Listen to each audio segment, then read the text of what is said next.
ഇല്ലില്ല, വ്യക്തികൾ ഈ ഗവർണൻസ് അങ്ങനെ കൊണ്ടുപോകുന്നു.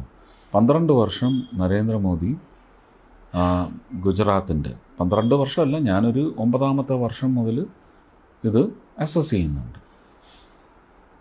അപ്പോൾ 3ാം പ്രാവശ്യവും ജയിക്കും എന്നുള്ള അഭ്യൂഹങ്ങൾ വന്ന് 3ാം പ്രാവശ്യവും ജയിച്ചപ്പോൾ this man is fit for India എന്നുള്ള തോന്നൽ വന്നു. That happened.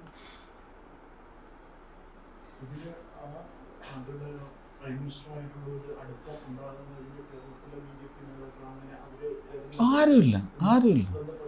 അദ്ദേഹം എന്നെ ഒരു സർജിക്കൽ സ്ട്രൈക്ക്.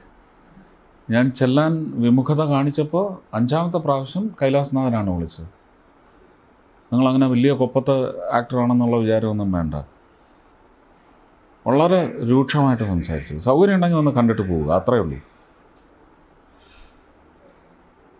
അങ്ങനെ പിന്നെ പക്ഷേ മോദിജി അങ്ങനെയല്ല സംസാരിക്കുന്നതിന് ഡീൽ ചെയ്യുന്നത്.